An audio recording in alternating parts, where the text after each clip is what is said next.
आज राम मंदिर चढ़ावा चोरी केस देश की सर्वोच्च अदालत तक पहुंच गया। अपनी पहली सुनवाई में सुप्रीम कोर्ट के रुख से लगा कि वो इस बेहद गंभीर मामले को सुनने में दिलचस्पी रखता है।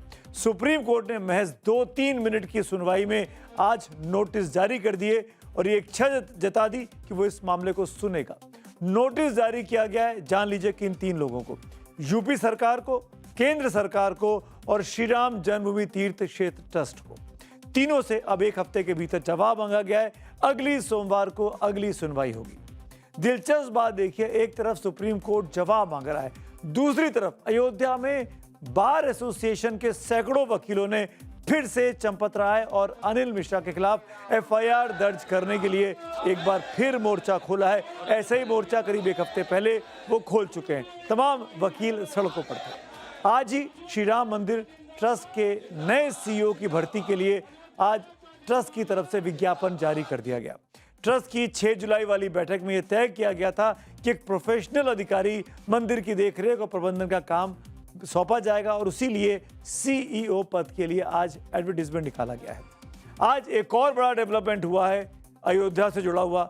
चंपत राय और अनिल मिश्रा के इस्तीफे के बाद अब सूत्रों के हवाले से पता चल रहा है कि राम मंदिर ट्रस्ट के जो कोषाध्यक्ष हैं स्वामी गोविंददेव गिरी जी भी, उन्होंने भी इस्तीफा देने की इच्छा जताई है। सूत्रों के हवाले से एक और बड़ी जानकारी आज की है, आज का अपडेट है।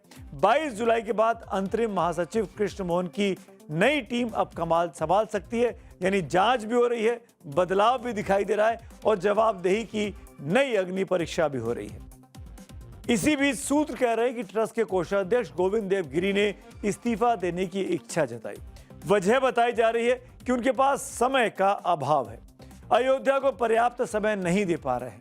लेकिन सवाल सिर्फ समय का है या समय ने सवाल खड़े कर दिए हैं, क्योंकि जिस ट्रस्ट के खातों से लेकर चढ़ावे तक हर लेन देन पर पारदर्शिता की मांग उठ रही हो, जहां हर बड़े वित्तीय फैसले के लिए अध्यक्ष, महासचिव या कोषाध्यक्ष के हस्ताक्षर जरूरी हो, वहां अगर कोषाध्यक्ष की किनारा करने की इच्छा जताएं तो सवाल उठना तो स्वाभाविक है।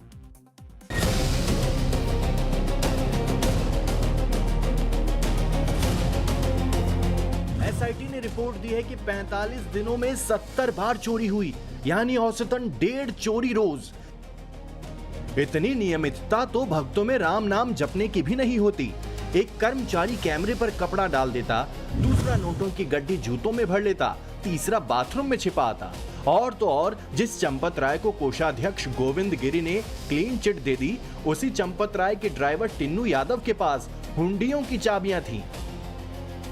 रामलला की तिजोरी की चाबी चंपत राय के ड्राइवर के पास थी। हालांकि सूत्रों के हवाले से यह भी खबर मिली है कि ट्रस्ट के लोगों का गोविंददेव गिरी के इस्तीफे की पेशकश पर यह कहना है कि सिर्फ इच्छा जताने से इस्तीफा नहीं हो जाता, अंतिम फैसला ट्रस्ट ही करेगा।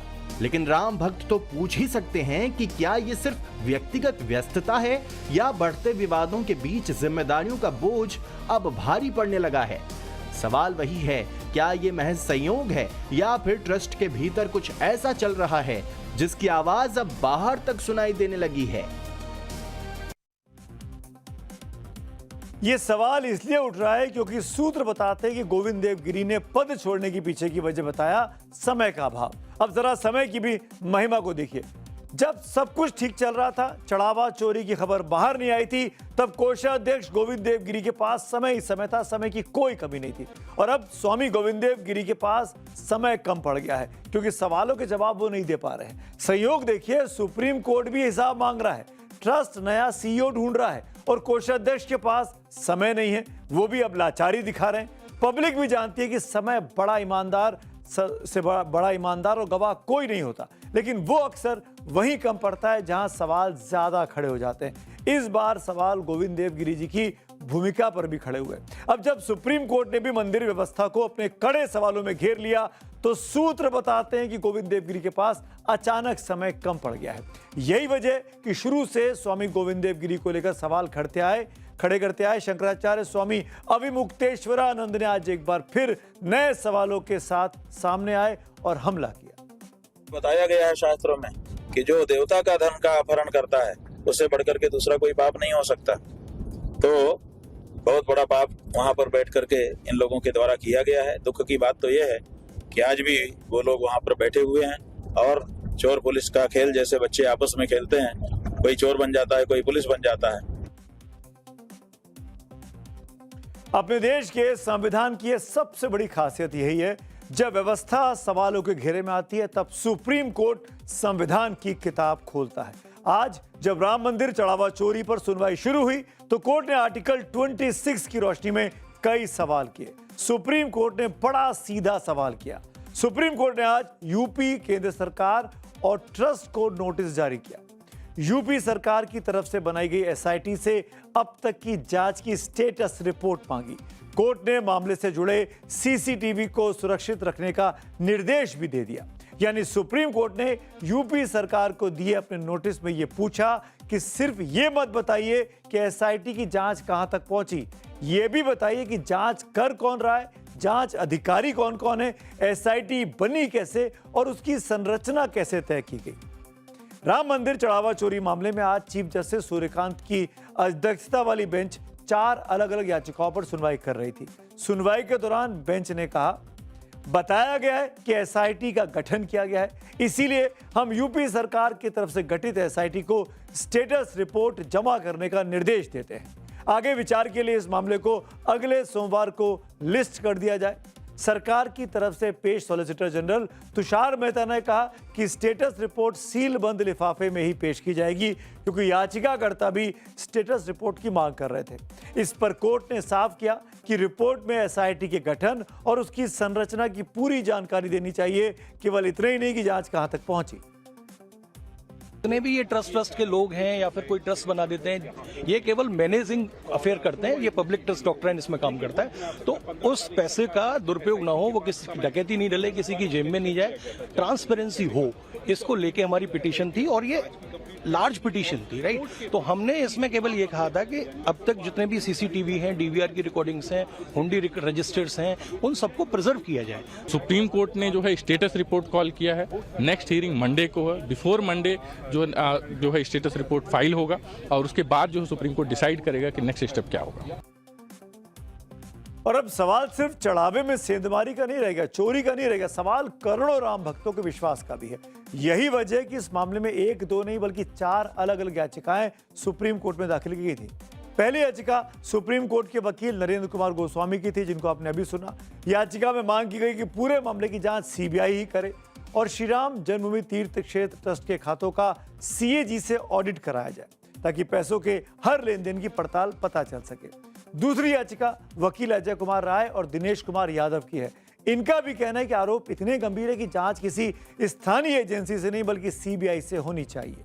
तीसरी याचिका आरजेडी के सांसद सुधाकर सिंह ने दाखिल की है।